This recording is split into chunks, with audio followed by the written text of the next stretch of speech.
জন্য ওই মজলিসের ভিতরে তারা চেষ্টা করে। তাহলে চরমনায় মাহফিলের সম্পূর্ণ ব্যতিক্রম।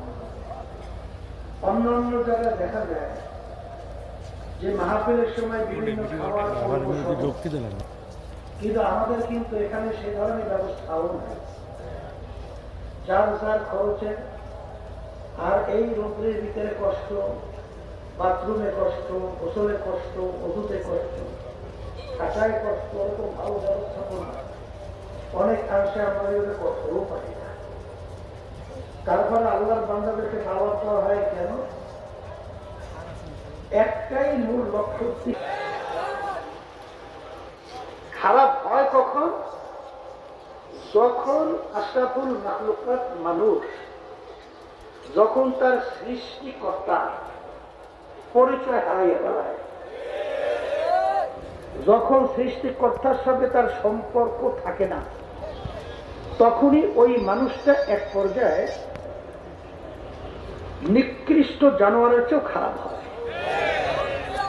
আব্বাজান বারবার মাহফিলের শুরুতে আব্বাজান স্মরণ করাইয়া দেওয়ার জন্য বলতেন যে চরমনায়ের মাহফিল প্রতিষ্ঠার মূল লক্ষ্য উদ্দেশ্য হলো আল্লাহর পদ ভোলা বান্দাদেরকে আল্লাহর সঙ্গে পরিচয় ঘটাইয়া আল্লাহর সঙ্গে সম্পর্ক তৈরি করার জন্য চরমনায় মাহফিলের ব্যবস্থা। হে রাসূল, আপনি আমার বান্দা বান্দীদেরকে, আপনার উম্মতদেরকে বলে দেন। কি বলে দেন? যে আমাদের নামাজ, আমাদের রোজা, আমাদের সমস্ত ইবাদত, আমাদের সব একমাত্র উদ্দেশ্য লক্ষ্য হবে আল্লাহ রাব্বুল আলামিনকে রাজি খুশির জন্য।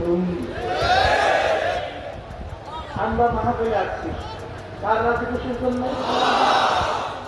আমরা এই পীর মুরিদি করি কার রাজি খুশির জন্য? আমরা যত কার্যক্রম পরিচালনা করি কার রাজি খুশির জন্য? ইন্না সালাতি ওয়া নুসুকি, সবাই একমত। দ্বিতীয় বিশুদ্ধ কিতাবের নাম হলো বুখারী শরীফ। আমাদের ঠিক করে নিতে হবে, কথা ঠিক কিনা? অনেকে যদি আইসে থাকে যে চরমনায় যাই দেখি বিভিন্ন রোগ ব্যাধির ভিতরে বহুদিন পর্যন্ত জর্জরিত, মোটে ভালো হয়ই না। দেখি ওখানে অনেক আল্লাহ ওয়ালারা যায়, তাদের সঙ্গে যাওয়ার পরে দোয়ার পরে দেখি রোগ ব্যাধি একটু ভালো হয় কিনা। অনেকে কেসের ভিতরে জর্জরিত, দেখি ওখানে যাওয়ার পরে কেস থেকে পরিত্রাণ পাওয়া যায় কিনা। অনেকে ব্যবসা বাণিজ্যের ভিতরে সমস্যা, দেখি ওখানে যাওয়ার পরে ব্যবসা বাণিজ্যের ভিতরে বরকত আছে কিনা, এবং ব্যবসার ভিতরে লাভ বা বিভিন্ন সমস্যা দূর হয় কিনা। অনেকে বিবাহ শাদী হয় না, বিভিন্ন ঝামেলার ভিতরে, বালা মুসিবতের ভিতরে। এক কথায় দুনিয়ার যদি কোনো উদ্দেশ্য থাকে, এই আল্লাহর বান্দারা হয়তোবা আপনাদের দুনিয়ার উদ্দেশ্য আল্লাহ রাব্বুল আলামিন পূরণ করতে পারে, কিন্তু ওয়ালাইসা লাহু ফিল আখিরাতি মিন খালাক মিন নাসিব।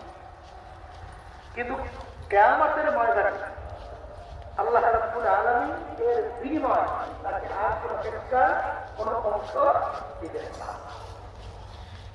এই জন্য আমার ভাই